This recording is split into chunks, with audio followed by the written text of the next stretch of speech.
So are you an owner or are you a renter? Owner or renter? You know, some folks I know choose to not invest in an automobile by owning it. They lease, trade it, and I think that's a better financial arrangement. Some people find it simpler to rent a house. Maybe it's or rent an apartment. Others take that big step, a huge step of home ownership. It could be a house, could be a car, could also be a business. Maybe you just want to work for yourself, be an entrepreneur, and you own a business. So you're an owner or a renter? Don't answer that, because we need to keep going. Today we live in a more enlightened society because ownership can have some negative connotations. However, I want to make a distinction today between creative ownership and the ownership of some like human slavery. So if you are a creator, you might be an artist, songwriter, you might have crafts you do, you may have an idea. If you're the creator of any of those things, you are by nature an owner. You sort of own that. That's why musicians often have copyrights. Bob, you have any copyrights out? No? I asked Terry today, our worship leader, he's got a few copyrights because he's written some songs. So he has, have copyrights, so you can get compensation. Maybe you have patents. Anybody have a patent in their name yet? No? Well, it could be. Oh, there's one. Yes, you do. And I know what you're talking about. You have a patent. So we do that because we have kind of put some boundaries on it. We become owners. Maybe there's some compensation that comes out of that. But ownership can also have a little bit of a different meaning too. It can be understood as claiming something as your own in terms of responsibility. Like if you make a mistake, you might say, I'll own that. I'll own that mistake. Whatever happened to make the lights go off last week? I did not own that because I didn't do it. But somebody had to own it because there was a problem. So you have that sense of, I'll own that, meaning I'll claim that responsibility. So if creator can be an owner, and we talk today about Earth Day and the creator God, so if creator by nature can be the owner, what does that say about God? If God created life, if God created everything, if God is the author of all creation, we say God owns the cattle on 1,000 hills, if you've memorized that verse, meaning God created, therefore God owns everything, and what we have is a gift from God, then yes, in a sense, God sort of has ownership in us. Now, I don't think when it comes to my children, when it comes to Rachel and Kara, I don't sit around and go, I own my children. I don't think that way. But I did have a part in their creation, and so it means I sort of own the responsibility of raising them, of loving them, making sure they're okay. That's kind of parental ownership, I guess. So if God is the owner of God's creation, meaning everything, and Jesus is God in person, track with me, then Jesus cares for us with that kind of ownership love, as if we are his, we belong to him. So in that sense, you could say Jesus owns us in that positive sense. And so he sets out to do whatever it takes to act in us in ways like a good shepherd would do, like a good shepherd that maybe owns the flock. And literally we know that Jesus purchases us with a price. So I want to read to you a little bit about this good shepherd, Jesus, who demonstrates ownership with us. If you want to turn, pay no attention to the bulletin. I'm not taking responsibility for that. The bulletin is wrong. It's not Acts. The gospel is John, chapter 10. We'll be reading verses 11 through 18. You can follow along on the screens this Sunday because they're actually working, or you can read along in your own Bible. So picking up here, Jesus is teaching something about ownership. He says, I'm the good shepherd. The good shepherd lays down his life for the sheep. The hired hand, who is not the shepherd, and does not own, pay attention to the words, does not own the sheep, sees the wolf coming and leaves the sheep and runs away. And the wolf snatches and scatters them. The hired hand runs away because a hired hand does not care for the sheep. But I am the good shepherd. I know my own, and my own know me, just as the Father knows me, and I know the Father. And therefore I lay down my life for the sheep. I have other sheep that do not belong to this fold. I must bring them also, and they'll listen to my voice. So there will be one flock and one shepherd. For this reason the Father loves me, because I lay down my life in order to take it up again. No one takes it from me, but I lay it down of my own accord. Let's stop there. May God bless the reading and the hearing of God's holy word. So you hear talk there of sort of ownership and rental. And there's a difference between ownership and rental. Back in Ormond, when I lived there, our first house, kind of a starter house, we had a next door neighbor. They're about the same age. They had their first house, their first starter house. Our kids were about the same age. We did things together. Our kids played together. And, we had this little subtle competition of who had the best yard. You know who won, don't you? Okay. Yes, I won the competition. But so it was a great relationship. Everything was wonderful. As a matter of fact, the woman next door, that family, she was actually Kara's delivery nurse. So it was kind of really, really tight little thing happening there. But then something happened. We were both kind of in starter houses, and so they wanted to kind of step up a little bit, and so they purchased another house and they moved. And quickly that home next door to us became a rental property. Now, this is, if you've ever rented, you're not this person, but this person moved in next door to me. They moved into the house that had been owned. Now it became a rental property. An amazing thing happened. The yard no longer was quite cared for in the same way.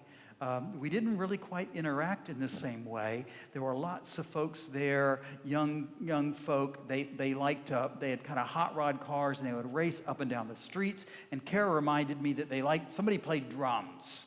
And they're in there whacking on the drum set all night. We could hear the drums thumping and pounding. So things changed from when it was a homeowner to a rental. Well, then we thought we would move also. We moved all the way over here to Sanford, Florida, and we bought a rental house. And it was a mess. The rental house was a mess. The same thing.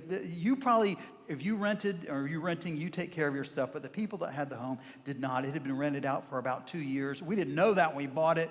Everything in there was broken. It hadn't been fixed because, the homeowner didn't really care. It was a rental property, so whatever happened. We ruined our washing machine. I remember we moved our washing machine in and turned on the water, and this gooky black stuff came out, went into our washing machine, burned out the motor. So thank you so much for that. Light switches didn't work. There was a hole in the roof, and it actually leaked. It was terrible. It was a rental house. But then we bought it. We purchased it. We claimed it as our own. And from that moment on, we've been on a mission, maybe my mission, but we've been on a mission to make that home on Wayside Drive a house, a place where we could really live. It belongs to us.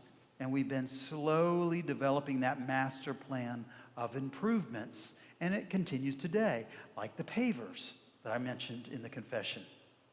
So in most things, ownership, I think it's fair to say, ownership tends to compel people to care a bit more deeply. Now, again, if you're a renter and you can care deeply too, but I think ownership does compel us in that way. Long-lasting ways, not a temporary, seasonal way. We care because we're the owner. And Jesus says, I'm the good shepherd. I own my sheep. Jesus claims ownership of the flock. We're the flock. We're his flock. He doesn't treat us like rental property. We're not rented sheep. We are owned sheep, claimed by Jesus. And John tells us in that gospel, that sense of ownership means that the owner does not run from the created ownership. When the wolf comes, the owner, what does it say? The owner stays. The rental folk, not much invested. They run away when the wolf comes, but not Jesus. He's the good shepherd. He takes responsibility for his love. He acts with owner-responsive love. Think about that. Owner-responsive love. And that plays out all the way down to a single sheep. You know the story, the parable of the lost sheep, right? There's 100 of them, one's missing. Well, the shepherd owns the flock. The shepherd goes after all the way down to the one. It might have been the scrawniest one. We don't know. But he owned it. And he goes out to seek out the one endangered sheep. So some people, I think it's fair to say, live more toward the direction of rental faith. Let's put rental faith over here. And others kind of move a bit, and they live somewhere over here more in like an owner faith. An owner faith. And we know there's a huge difference if you're a renter versus an owner, right? When you own something, everything changes. It's yours, right? You take care, you protect, you nurture, you improve on your personal investment, right? That's one of the hallmarks of ownership, especially if it's home ownership. And that's the key. It's the key in the verse. It's a personal investment, ownership is, versus a public fee-based temporary usage of someone else's property. That's what rental is, right? So how do we deal with this when today we don't want to take on too much responsibility? C.S. Lewis wrote a book. He's trying to explain how the evil one comes at us, comes at Christians, and he does it in a creative way he kind of has this little devil school, right? All the little devils are going to school, and they're being trained up. So the master teacher devil is going to train the little ones, and he goes like this. He says, if you can once get him, meaning one of us, a Christian, if you can once get them to the point of thinking that all religion is pretty good up to a point, you can feel quite happy about his soul, because a moderate religion is as good for us as no religion at all. And more amusing, they say. I think moderate religion in this sense is like rental religion. It's like rental faith. It's like rental love. If we can only they're saying if we can get them just to go a little bit moderately and not really take it too serious, then it's good for us and quite amusing. So Jesus is saying something else about faith here. So is your faith more on the rental side or more on the ownership side? You know, when you own something, you really do connect to it. You take that thing, whatever it is, and you bring it into your sphere of influence. It becomes part of you, your household, who you are. So owning faith brings what God has for us out there. Could be his Spirit through Jesus Christ. He brings that into our personal space. Jody talked about personal space a couple of weeks ago. So God's bringing that into our personal space. We get to claim part of that. We get to live out what it means to be connected to Jesus Christ, what faith really means, what Jesus really says. In essence, we get to practice responsible love. Another way to say that is we own the love of Christ. Wouldn't that be a lovely picture? Can you imagine if we could all own fully The love of Christ.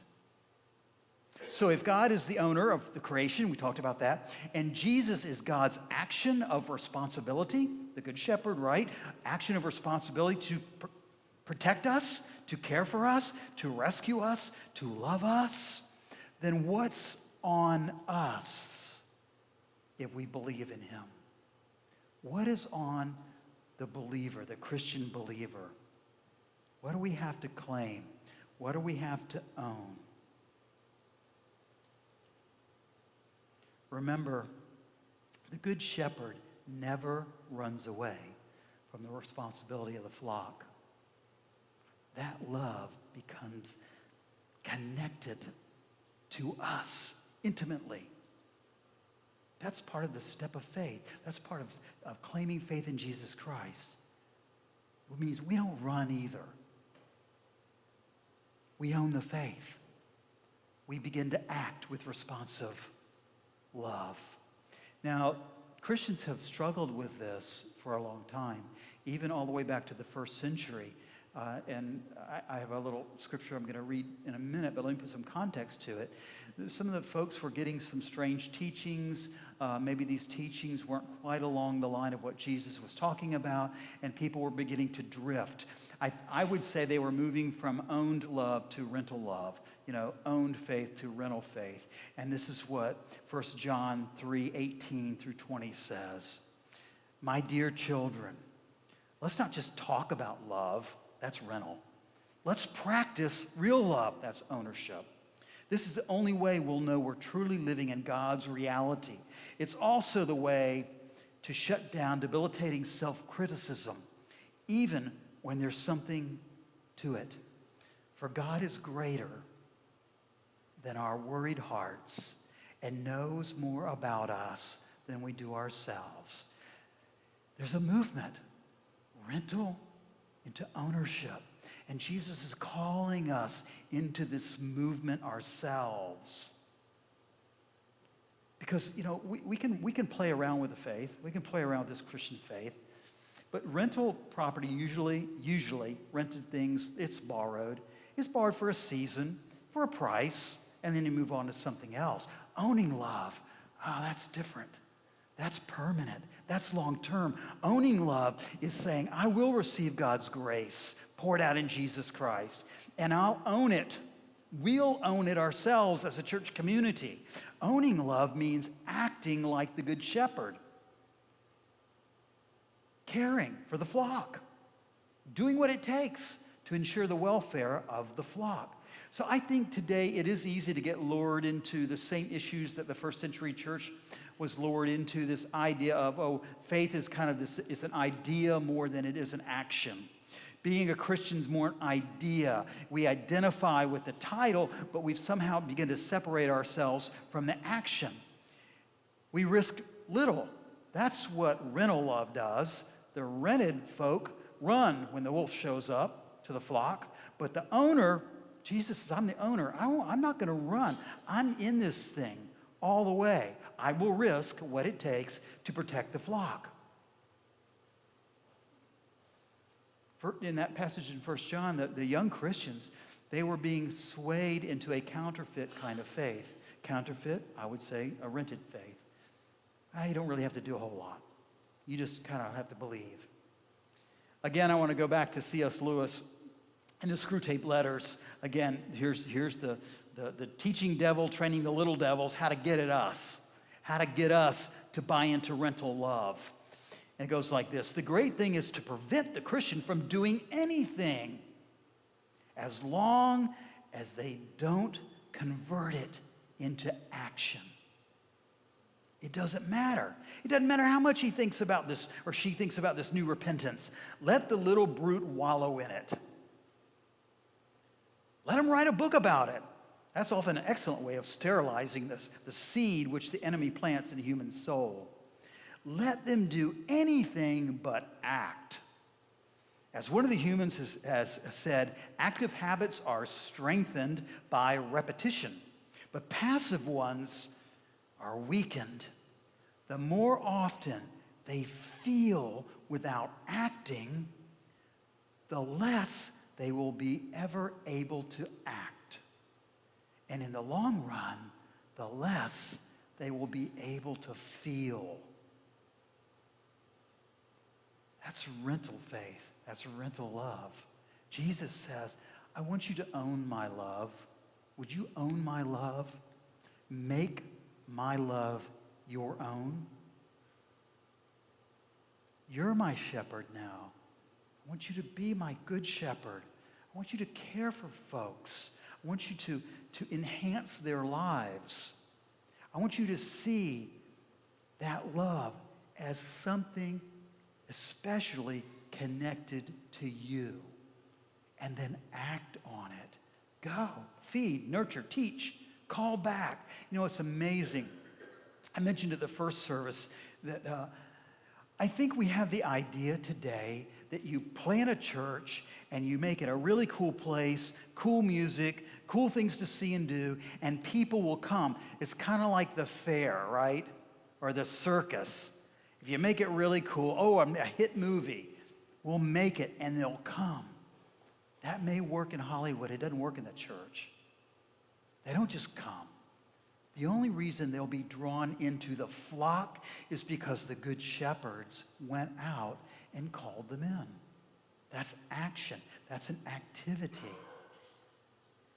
You know, there's a paraphrasing version of a little conversation between Peter and Jesus, and it has all to do with this idea of rental faith, rental love, and ownership, owner love.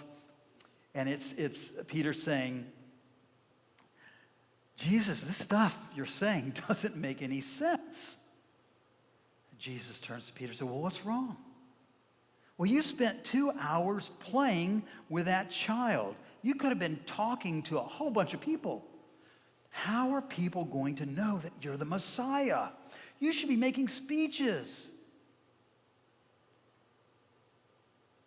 That's kind of a rental love. Jesus responds with owner love. Jesus says you can't love a crowd. You have to love people one by one. That's owner love. I want to close with a little story, and some of you have heard bits and pieces of this, but you know when Rachel had her car accident and she was in a coma for nearly a month, she was in ORMC, that there was not one night Rachel spent alone in that hospital. That's because Elisa took a leave of absence from work, and she stayed by Rachel's side and took logs of every medication and every conversation with every doctor, and in fact found out a couple of times the medications were being distributed wrong and had to clarify that. And then Rachel went to rehab in Jacksonville, and Elisa went up there, and there was not one night in rehab that Rachel spent alone. That's ownership. That's owner love. That's a good shepherd saying, I'm connected and I'll do whatever it takes. I'm not running from the wolf. I'm going to stay and make sure the one sheep is cared for. That was a mission. Elisa was on a mission. She was a good shepherd. And that's the encouragement for all of us. I don't know if you'll get the opportunity to do exactly that, but you can own love. You can move. You can make that movement from rental faith into ownership faith, from rental love into owner love.